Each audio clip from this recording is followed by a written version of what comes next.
Namaste.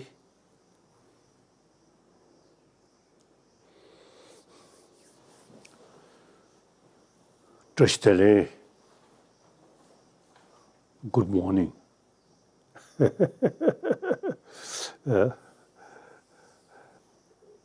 I want to thank, firstly, yesterday, my birthday.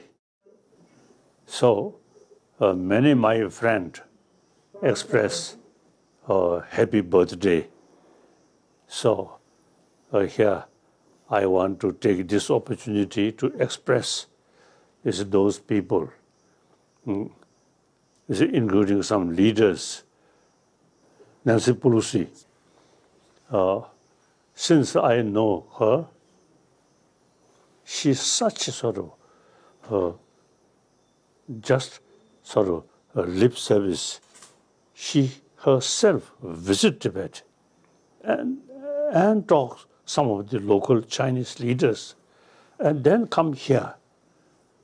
So I want to thank such my long-time supporters and friend. And then many other people, including Indian Prime Minister and many ministers and also chief ministers and number of sort of my Indian friend, they sincerely express congratulations my birthday. So I very much appreciate. You see, these are friendly expression. I do not consider just a diplomatic something, but all, you see, sincerely, wholeheartedly, you see, express.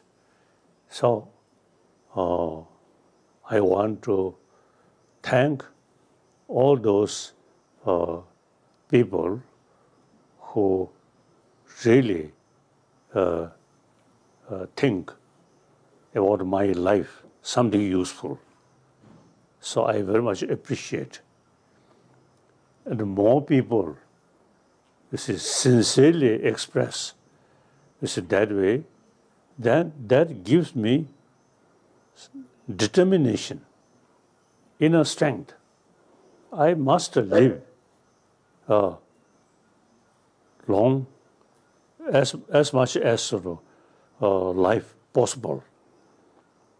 So according to some my the dreams and some sort of predictions, my life 110, and some say 113. So you see, more people, you see, genuinely sort of express friendly and respect and expectation. So I determined I must live at least 110 years. House, on behalf of the United States House of Representatives, it is my honor to join the Tibetan people and so many friends of Tibet to send warm birthday greeting wishes to His Holiness the Dalai Lama. Tungkar is a beautiful opportunity to celebrate His Holiness and the message of hope and spiritual guidance that he has shared with the world.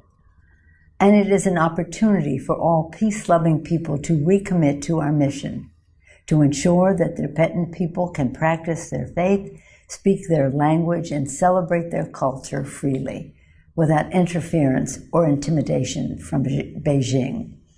That is why the United States Congress, on a bipartisan and bicameral basis, House and Senate, has fought to hold China accountable and to support the Tibetan people, including with the Tibet Policy and Support Act, which is now law. And we will continue to take further strong action to support Tibet.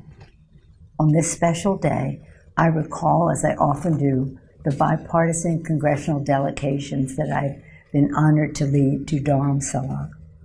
There we were blessed to be received by His Holiness the Dalai Lama, and we had the opportunity to see the aspirations of the Tibetan people firsthand, especially in the eyes of the Tibetan children we met.